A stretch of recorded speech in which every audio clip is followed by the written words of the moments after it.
السلام عليكم حبايب قلبي، كيفكم؟ ان شاء الله تكونوا بخير. وصفتنا اليوم رح نعمل البريوات المغربية المحشية بالدجاج او الدجاج. عندي اول شي صدر دجاج كامل مثل ما شايفين، مسلوق ومنتف بهالشكل.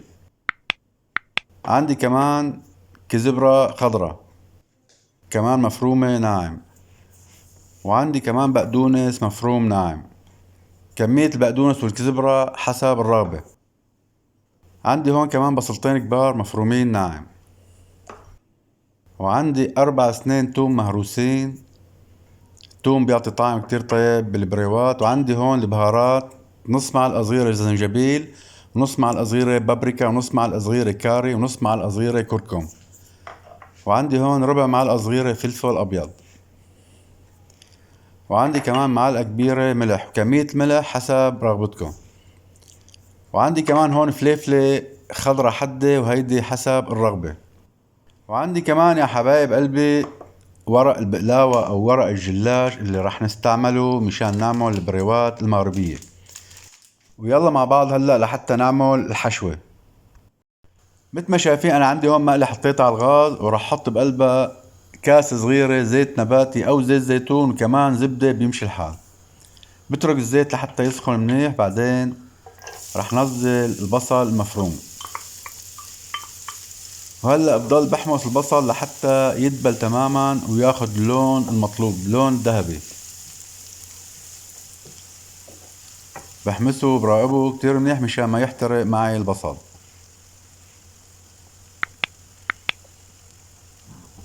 طريقة البريوات كتير سهلة وكتير طيبة، وراح تعجبكن. إذا عملتوها بشهر رمضان على موائد الإفطار راح تطلع رائعة وكتير طيبة.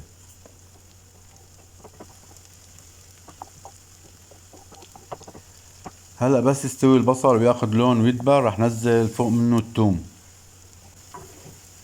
مثل ما شايفين البصل صار عندي جاهز. هلأ راح نزل فوق منه التوم المهروس. التوم كمان بيعطي طعم كتير طيب بالبريوات. هلأ بحمص التوم مع البصل مثل ما شايفين حتى يستوي كمان وياخد لون. هلا من بعد ما استوى التوم مع البصل بنزل الدجاج المسلوق مثل ما شايفين بهالشكل.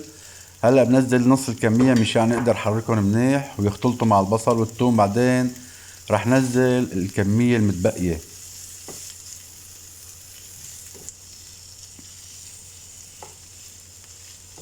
وفيكن كمان اذا ما بدكم تحشوا البريوات دجاج فيكن تحشوها بصل ولحمة او سمك او قريدس، اللي بدكم وحسب رغبتكم. هلا بنزل الكمية المتبقية من الدجاج مسلوق وبحركن كلها مع بعض بهالشكل هذا. عن جد ريحتهم بتاخد عال كتير طيبة. هلا بحركن لحتى بس هيك شوي ينحمس الدجاج مع البصل والثوم.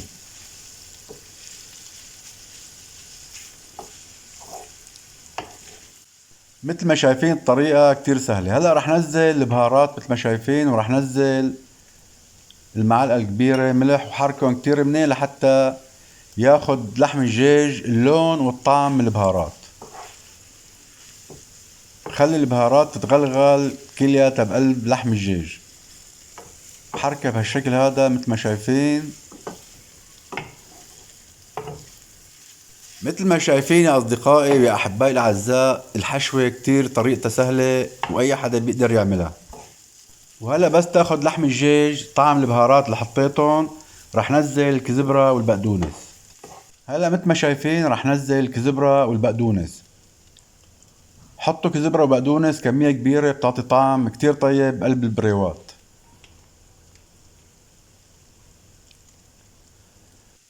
وهلا مثل ما شايفين بعد ما حطيت الكزبرة والبقدونس راح حركهم واخلطهم كتير منيح لحتى يتداخل البقدونس والكزبرة بلحم الدجاج ويعطيه طعم كتير طيب.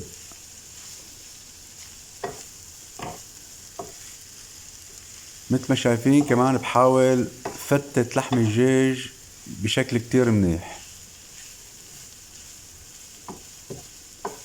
هلا بضل عم حركن لحتى تصير عندي الحشوة مستوية وجاهزة. وانتو عم تعملوا الحشوة حبايبي بنصحكم ما تنشفوها كتير. وبالنسبة للفليفلة الخضراء الحدة ما راح احط الا لكام وحدة بس، وهالكام وحدة انا راح اكله. الحشوة مثل ما شايفين صارت عندي جاهزة. بحركة هيك بس دقيقتين على الغاز، بعدين راح شيلها واتركها على جنب لحتى تبرد، وبنتقل معكم بعدين للمرحلة اللي بعد هاي. وهلا مثل ما شايفين حبايبي، انا جبت طرحية الورق، ورق البقلاوة او ورق الجلاج، قصيتها بالعرض وصاروا معي الوراق بهالشكل وهالقياس. حطيت 3 ورقات مع بعض بدون ما ادهن اي مواد دهنية، ان كان سمنة او زيت او زبدة، ما دهنت شي ابدا بين الورقات. بحط معلقتين كبار حشوة او الكمية حسب رغبتكم وبلفها بهالشكل هذا. طريقة لفها كتير سهل، مثل ما شايفين عم ورجيكم اياها خطوة بخطوة. وهلا بقفلها وهيك بتكون عندي اول حبة بريوات صارت عندي جاهزة.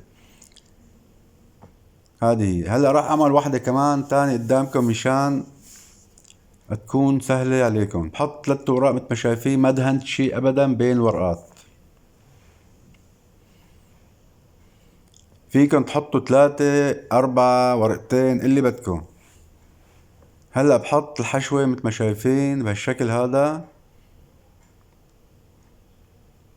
معلقتين كبار، معلقة 3 معالق اللي بدكم، بس يفضل معلقتين مشان تقدروا تلفوا الورقات.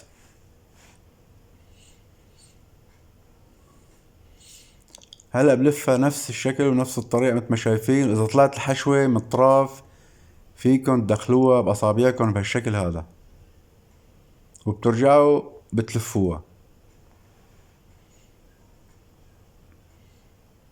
عن جد طريقة كتير سهلة. وهلا حبايبي راح خلص كل الكمية اللي عندي وادهنهم على وشهم طبقة وفيرة من السمنة، وحطهم بالفرن على درجة حرارة 200 من فوق ومن تحت، وبرجع لكم لما يستووا. وهذه هي يا أصدقائي البريوات المغربية المحشية بلحم الدجاج. صاروا معي بهالشكل مستويين واخدين لون من تحت ومن فوق، لون ذهبي بياخد العقل. مثل ما شايفين ريحتهم وطعمتهم بياخدوا العقل. بتمنى منكم تجربوا هالوصفة الرائعة، كتير طيبة وكتير راح تحبوها. وهي البريوات المغربية كتير طيبة على موائد الإفطار بشهر رمضان المبارك، وفينكم تعملوها بأي وقت وأي مناسبة. وبهيك يا أصدقائي وأحبائي الأعزاء بكون وصلت معكم لنهاية الوصفة اليوم، وصفة البريوات المغربية. بتمنى تكون نالت إعجابكم. كان معكم شيف جمال، وسلام.